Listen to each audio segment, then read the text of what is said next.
Dans le monde professionnel, il y a des mots qui pèsent plus lourd que d'autres, vous savez? Aujourd'hui, on va justement décortiquer un de ces mots-clés, un concept vraiment essentiel pour réussir, l'atout. En fait, tout part d'une ambition que beaucoup de gens partagent, cette envie de faire avancer sa carrière. C'est ça, notre point de départ. Et cette ambition, eh bien, elle se résume souvent à une seule et grande question. Comment est-ce qu'on peut donner un vrai coup de boost à son parcours professionnel? On parle bien de ça, hein, de cette idée de décollage, de propulsion, de vouloir aller toujours plus haut et plus vite. C'est ce désir-là qui nous amène pile au cœur du sujet. Alors, pour trouver une réponse à cette fameuse question, il y a une piste très intéressante qui, en fait, se résume à un seul mot. Et ce qui est fou, c'est que ce n'est pas une stratégie hyper compliquée. Pas du tout. La réponse, elle tient en un mot tout simple, mais incroyablement puissant. Et ce mot, c'est atout. Voilà, c'est l'élément central qui est proposé pour avancer dans cette quête de progression. Ok, maintenant que le mot est sur la table, c'est super important de bien comprendre ce qu'il y a derrière. Qu'est-ce que ça signifie au juste? Alors, un atout, c'est quoi exactement? Attention, c'est bien plus qu'une simple compétence.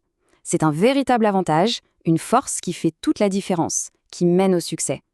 Ça peut être un savoir-faire technique, bien sûr, mais aussi une qualité personnelle, comme la créativité, ou même un bon réseau.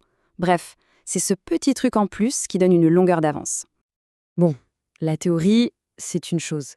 Mais pour vraiment, vraiment comprendre à la puissance de ce mot, le mieux, c'est de le voir en action.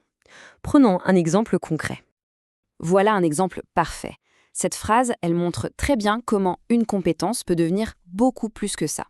Pensez-y, dans le commerce international ou la diplomatie, par exemple, parler français, ce n'est pas juste une ligne de plus sur un CV. Non, ça devient un vrai levier stratégique, un avantage sur les autres qui peut être décisif. Cet exemple illustre vraiment bien l'idée, n'est-ce pas? Et pour finir, toute cette exploration nous amène tout naturellement vers une question un peu plus personnelle, une sorte d'invitation à regarder à l'intérieur de soi. Et la voici. Après avoir défini et illustré ce mot, la réflexion se retourne vers soi-même. Au fond, quel est son plus grand atout dans la vie? Et pas seulement au travail, hein, mais de manière générale. C'est sur cette question-là, une question essentielle qui pousse à identifier sa propre force principale, que l'on va se quitter. Une réflexion qui est peut-être, qui sait, le tout premier pas vers le prochain décollage.